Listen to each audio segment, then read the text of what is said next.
Halftime, la chronique basket d'Anthony Chapeau. Le week-end dernier, la NBA était à Indianapolis pour la 73e édition du All-Star Game. Un week-end pour honorer le basket américain. Dans cet épisode, on va revenir sur tous les événements du week-end, entre ceux qui ont été appréciés et ceux qui nous ont déçus. On commence avec le Rising Star Challenge et c'est Alexandre qui va nous en parler. La semaine dernière, je vous avais parlé du Rising Star Challenge. Maintenant que c'est passé, il est temps de faire un point sur le tournoi. La première demi-finale opposait la team Jalen Rose, qui avait pour grand nom Chet Holmgren, à la team Tamika, qui était armée de Paolo Banchero. La team Tamika débute sur les chapeaux de roue, grâce à sa défense. 3 interceptions et hop, il démarre par un 9-0. C'est le duo du Thunder, Jalen Williams et Chet Holmgren, qui lance enfin la team Jalen. Avec Williams à la baguette et Holmgren à la finition, ils répondent par un 21-7 pour prendre la tête. Bénédicte Mathurin prend le relais et est exceptionnel alors que le public d'Indiana scande MVP. Malgré les efforts de Jaden Ivey et Scott Henderson, c'est bien la team Jalen qui file en finale. Score final 40-35 pour la team Jalen. La seconde demi-finale a opposé la team de Pau Gasol à la team Detlef. Le duo français qu'on attendait tous, Wemby et Bilal contre les jeunes de G-League. Si Victor donne le ton d'entrée de jeu avec 4 points et une interception, ce sont Mac McClung et un dunk fantastique d'Alondes Williams qui forcent Pau Gasol à demander un temps mort alors que son équipe perd 17-8. La différence dans ce match vient de l'intensité de la team Detlef, avec des joueurs de G-League qui défendent sérieusement et passent à plus 12. L'équipe ne panique pas, bien au contraire, Matas Buzelis et Alondes Williams marquent 2 tirs primés avant que les Lituaniens ne confirment la grosse surprise de la soirée en envoyant la team Detlef en finale. Score final 41-36 pour la team Detlef. La finale a donc accueilli une magnifique confrontation entre Chet et Mac. Après la mésaventure de la team Gasol en demi-finale, la team Rose attaque la rencontre avec intensité. La team Detlef tente de se relancer, mais les hommes de Jalen Rose gardent le contrôle de la finale. La team Detlef baisse alors un peu les bras et 2 paniers à 3 points coup sur coup de Jordan Hawkins et Jalen Williams donnent le titre de ce Rising Star Challenge à la team Jalen. Score final 26-13 pour la team Jalen. Autre moment fort, le concours à 3 points. C'est devenu depuis quelques années le concours qui fonctionne le mieux. Pour ce qui est du casting, on est sur d'excellents shooters. Un premier tour disputé avec 4 joueurs à 26 points, Damian Lillard, Trae Young, Karl Anthony Towns et Tyrese Haliburton. Ce sera un tour bonus qui sera nécessaire pour les départager. En finale, Damian Lillard marque son dernier ballon primé qui lui permet de remporter un 2e concours consécutif. Une performance qui n'avait plus été réalisée depuis Jason Kapono en 2007 et 2008.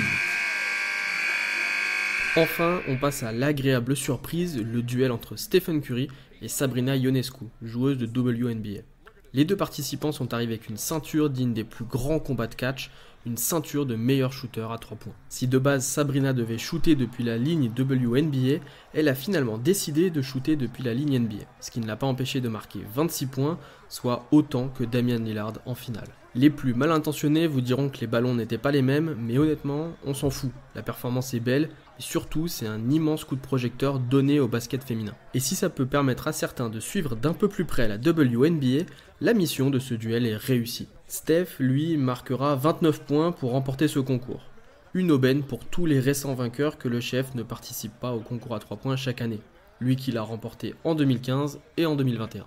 Mais on retiendra surtout un beau moment de complicité entre les deux. Je tiens à rappeler pour ceux qui l'ignorent, mais Sabrina Ionescu est née à Walnut Creek, dans la baie de San Francisco, et a baigné dans l'univers Warriors. Stephen Curry est l'une de ses inspirations et une de ses idoles. Rien n'est encore officiel, mais tout semble indiquer qu'une revanche pourrait avoir lieu l'année prochaine, d'autant plus que le All-Star Game se tiendra dans la baie de San Francisco. Est-ce qu'on pourrait voir ce concours perdurer avec le temps ?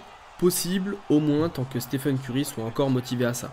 Je vois mal un autre joueur de la ligue porter le concours de la même manière. En ce qui concerne son adversaire, on pourrait pourquoi pas le voir affronter Caitlin Clark dans les années à venir. Ce ne sont que des suppositions, mais le format a tellement bien fonctionné que la NBA aurait tort de ne pas continuer l'opposition NBA-WNBA. D'autant plus qu'il amène de la lumière sur le basket féminin. Enfin, on passe aux déceptions. D'abord, j'aimerais commencer par le Slam Dunk Contest. J'ai pas aimé, mais c'était surtout dû aux participants. Content que Jaylen Brown participe, mais on a tout de suite compris qu'il fallait qu'il passe le premier tour pour accéder en finale avec son statut de star. L'impression que ses dunks étaient en dessous de ceux de Jacob Toppin. On se perd également de plus en plus dans les accessoires et les invités. Je crois également qu'on a vraiment été gâté par le duel Lavine-Gordon en 2016. Depuis, les concours paraissent fades puisqu'on n'atteint pas ce sommet d'excellence. J'espère que les stars reviendront dans ce concours pour qu'ils reprennent une place importante dans le week-end. On va faire vite pour le Skill Challenge, c'est le cirque, c'est absolument pas télégénique, on comprend pas toujours ce qui se passe, surtout l'exercice de passe. C'est aussi parfois un peu trop facile pour des joueurs de basket pro, et alors le shoot du milieu de terrain pour départager les équipes ex-aequo, c'est n'importe quoi. Bref, gardons les équipes de 3 et proposons-leur des jeux un peu plus difficiles et beaucoup moins bruyants. Enfin, on termine avec le semblant de match. Ce qui devait être l'événement principal devient une plaie à regarder. Cette année, l'Est a marqué 211 points. C'est la première fois qu'une équipe marque plus de 200 points dans un match. Le tout félicité par le commissionnaire Adam Silver qui a lâché un « well » désabusé. Alors, quelle est la solution pour ramener de la compétitivité lors de cette rencontre? La NBA a tenté le côté symbolique avec la visite dans les vestiaires de Larry Bird, Julius Erving et André Iguodala, directeur exécutif du syndicat des joueurs. Les 3 anciens joueurs ont demandé un match compétitif, visiblement c'est raté. Autre solution qui émerge chez les fans, la possibilité de voir un match entre les joueurs américains et les joueurs du reste du monde. Sur le papier, ça fait rêver, voir le reste du monde montrer aux Américains qu'ils ne sont plus les rois de leur sport. Shai, Luka, Giannis, Embiid et Jokic en porte-étendard de cette sélection qui affronterait les Américains. En revanche, cela poserait un problème sur les sélections, puisqu'il y a bien plus d'Américains que de joueurs du reste du monde. Et la sélection au match des étoiles a un impact énorme sur les palmarès et les contrats des joueurs. En gros, l'équipe de la conférence gagnante accueillerait les 2 premiers matchs à domicile avant d'aller de l'autre côté du pays. Cependant, on peut considérer que donner cet avantage à une équipe lors d'un match du All-Star Game pourrait paraître déséquilibré. Surtout que cela se ferait aux dépens de la saison régulière. Par exemple, la saison dernière, Denver avait eu l'avantage en finale face à Miami, puisque les Nuggets avaient le meilleur bilan. En revanche, si Milwaukee avait été en finale, ce sont les Bucks qui auraient eu l'avantage du terrain. Si l'on adopte cette règle pour le All-Star Game, il n'y aurait plus besoin de se poser ce genre de questions, mais je pense pas que ce soit une bonne idée. Enfin, dernière solution, celle d'augmenter les primes des joueurs pour ce match. Alors oui, c'est triste parce que c'est leur passion et qu'ils ont déjà une prime de 100 000 $ pour les gagnants. Mais visiblement, c'est pas assez pour les motiver. Shai Gilgeous-Alexander avait déclaré l'année dernière « L'argent parle, si vous mettez plus de primes, je pense que les gars joueront plus sérieusement ». Brian Windhorst, journaliste d'ESPN, a d'ailleurs déclaré qu'Adam Silver avait 3 priorités au début de saison. Éviter les matchs avec des stars au repos avec des sanctions financières, résultat, le repos des stars a diminué. Un in-season tournament compétitif avec 500 000 $ pour les vainqueurs, résultat, les joueurs étaient impliqués et ont joué le jeu à fond. Rendre le All-Star Game compétitif, et pour ça, le retour Est contre l'Ouest. En revanche, pas de changement financier, et les joueurs se sont amusés. Mais malheureusement, c'était bien les seuls qui se sont amusés ce soir-là. D'ailleurs, selon The Athletic, les joueurs ont discuté entre eux de leur volonté d'avoir des primes plus importantes pour ce match. On ne demande pas un score comme en 1953, où l'Ouest l'avait emporté 79-75, mais juste voir un minimum de défense et un esprit de compétition. C'est triste, mais peut-être que cela arrivera avec des primes et des récompenses financières plus importantes. En tout cas, il faut faire quelque chose pour cet événement. Si avant le All-Star Game était une immense vitrine pour la ligue, il réalise aujourd'hui une audience qui diminue d'année en année. Et à l'aube de la fin du contrat des droits TV de la NBA aux États-Unis, le match du All-Star Game n'est définitivement pas une bonne publicité. C'est tout pour aujourd'hui, on se retrouve la semaine prochaine avec le retour de la saison régulière et de la compétition.